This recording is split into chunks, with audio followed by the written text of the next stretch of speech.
TV serial जनक के आने वाले एपिसोड में होगा बहुत बड़ा ड्रामा। क्या होगा कहानी में आगे, चलिए आपको बताते हैं। एपिसोड के शुरुआत में आप देखेंगे कि चौटान कहेगा कि हम अनिरुद्ध और जनक की शादी तभी फिक्स कर पाएंगे जब डिवोर्स डेट आ जाएगी। तभी वह एक्साइटेड है, सारी डांस की रिहर्सल करता है वो शादी में जो करेगा। तनुजा टॉन्टली कहती है छोटौन से कि आप तो ऐसे एक्साइटेड हो रही हैं जैसे अनिरुद्ध की ये पहली शादी है। छोटौन कहता है कि मैं अनिरुद्ध की शादी बहुत ग्रैंड अंदाज में करूँगा।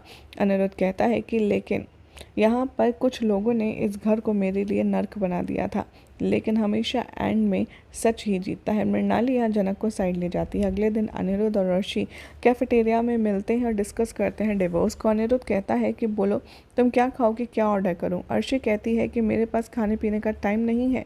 वो अनिरुद्ध से कहती है कि तुम्हें डिवोर्स तो चाहिए ना। अनिरुद्ध एक्सेप्ट करता है कि हाँ मुझे डिवोर्स चाहिए क्योंकि हम दोनों का रिलेशनशिप काम नहीं कर रहा है। अर्शी ब्लेम करती है जनक को उसके लिए। वो कहती है कि तुम्हारा शुरू से एक्स्ट्रा मैरिटल अफेयर था उसके साथ। अनिरुद्ध कहता है कि हम लोग जब एक दूसरे के साथ खुश नहीं हैं तो फिर इन सब का पॉइंट क्या। और तुम्हें मैं बता दूँ, जब जनक नहीं थी हम तब भी खुश नहीं थे। वो कहता है हम दोस्त बन सकते हैं। अर्शी उससे कहती है ये पॉसिबल नहीं है। वो कहती है कि मैं शादी कर लूँगी। अनिरुद्ध कहता है कि अच्छा तुम कब शादी कर रही हो। अर्शी कहती है कि मैं सिद्धार्थ से डिवोर्स के बाद शादी करूँगी। वो कहती है कि डिवोर्स का पिटीशन फॉर्म दो। अनिरुद्ध देता है। अर्शी कहती है कि तुम यहाँ पर कभी सोच भी नहीं पाओगे कि तुम्हारे साथ क्या होगा, और मैंने नहीं सोचा था कि मैं इस तरीके का दिन फेस करूँगी। अनिरुद्ध एक्सेप्ट करता है कि वो उनके रिलेशनशिप को सक्सेसफुल करवाने में फेल हुआ। तभी वो कहता है कि अर्शी और सृष्टि भी, तुम दोनों भी इस बात के लिए रिस्पॉन्सिबल हो। अर्शी कहती है मैं जानती हूँ कि तुम क्यों ब्लेम कर रहे हो। वो अनिरुद्ध से कहती है तुमने कभी मुझे सपोर्ट नहीं किया। अनिरुद्ध कहता है कि मैं जानता हूँ बिपाशा ने प्लान किया था जनक के साथ वो सब करने का, इसलिए अर्शी तुम भी इक्वली रॉन्ग हो जैसे बिपाशा भाभी हैं। अर्शी कहती है कि तुम यहाँ पर मुझे क्रिमिनल प्रूफ करने आए हो। अनिरुद्ध कहता है कि छोड़ो, मैं यहाँ गुस्से में बात नहीं करना चाहता। अर्शी कहती है अनिरुद्ध से कि मुझे ये अच्छा लगा क्योंकि तुम यहाँ पर मुझसे साइन अपनी खुशी से करवाना चाहते हो ना। वो अनिरुद्ध से कहती है कि सिद्धार्थ मेरा बहुत अच्छे से ख्याल रखता है और मुझे हेल्प करता है मेरे करियर पर फोकस करने के लिए। वो कंपेयर करती है अनिरुद्ध की और सिद्धार्थ की चॉइस। अब वो कहती है कि देखना तुम्हारे साथ जनक का कोई बैकग्राउंड नहीं है।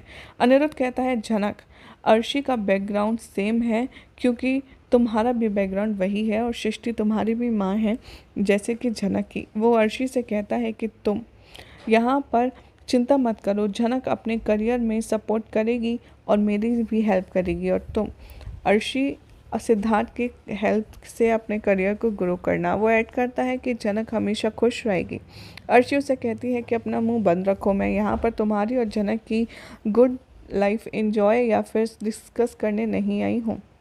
अनिरुद्ध कहता है कि तुम ही ने ये टॉपिक स्टार्ट किया था। अर्शी डिवोर्स पिटीशन पर साइन करती है और अनिरुद्ध उसका थैंक्स कहता है। अर्शी कहती है अब तो तुम बहुत खुश हो गए ना। अनिरुद्ध कहता है कि मैं खुश नहीं हूँ, मैं और तुम अब सेम पेज पर हैं। अर्शी कहती है कि ये सिद्धार्थ की पहली शादी है और वैसे भी अब मैं उसको शादी के बाद डिवोर्स नहीं दूंगी। अनिरुद्ध कहता है कि मैं खुश हूँ क्योंकि तुम भी खुश लग रही हो। अर्शी कहती है सिद्धार्थ मेरी बहुत परवाह करता है, सिर्फ वो मेरी खुशी के बारे में सोचता है। अनिरुद्ध कॉन्ग्रेचुलेट करता है कि अच्छा है तुम्हें एक अच्छा बॉयफ्रेंड मिला है। अब वो दोनों हैंड शेक करते हैं वहाँ से चले जाते हैं। जनक यहाँ पर कहती है कि मैं अंजना की हेल्प करना चाहती हूँ। मृणाली कहती है कि जनक तुम अनकंफर्टेबल फील करोगी। जनक कहती है कि सब का पॉइंट क्या है डिस्कस करने का डिवोर्स से पहले। वो कहती है कि क्या होगा अगर अर्शी ने लास्ट मोमेंट पर अपना माइंड चेंज कर लिया तो। अनिरुद्ध कहता है कि तो यहाँ पर वो मुझसे शादी तो करेगी नहीं तो माइंड चेंज करके करेगी क्या। वो कहता है जनक तुम ओवर थिंक मत करो। मृणाली कहती है कि हाँ तुम एकदम रिलैक्स हो जाओ।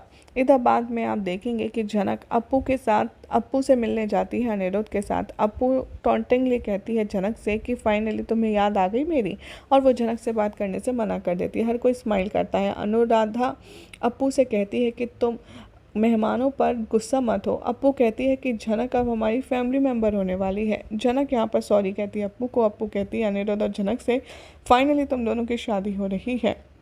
मृणाली कहती है कि हाँ अभी हम लोग डेट फिक्स करेंगे। तभी बबलू आता है मैरिज इनविटेशन के साथ। छोटन कहता है अनिरुद्ध के पेरेंट्स मान गए। अनिरुद्ध कहता है कि मेरे पेरेंट्स के पास कोई और चॉइस है नहीं। काजोल आती है वहाँ और रिवील करती है कि अप्पू ने भी यहाँ लिखना शुरू कर दिया है। जो झिमली है वो अप्पू से कहती है कि प्रोग्राम कल है। अप्पू कहती है मुझे सर दर्द हो रहा है। अनिरुद्ध अप्पू से कहता है कि तो फिर तुम प्रोग्राम में नहीं जाओगी। अप्पू कहती है कि नहीं, मुझे अनुराधा माँ के लिए घर बनाना है, इसके लिए मुझे जाना होगा। वो रिवील करती है कि कैसे लालोन ने काजोल को मरने से पहले ये वादा किया था कि वो एक ब्यूटीफुल सा घर बनाएगा। वो कहती है काजोल भी लालोन को बहुत प्यार करती है और इसीलिए हम दोनों मिलकर एक दूसरे का ख्याल रखेंगे। यही सब दिखाया जाएगा शो के अपकमिंग एपिसोड में। अब देखना होगा काफ़ी इंटरेस्टिंग कि क्या अर्शी, झनक और अनिरुद्ध की शादी आसानी से होने देगी या फिर कोई और नया बवाल खड़ा करने वाली है। फिलहाल तो चैनल को सब्सक्राइब करें, नोटिफिकेशन बेल दबाएं ऐसी एक्साइटिंग अपडेट्स के लिए।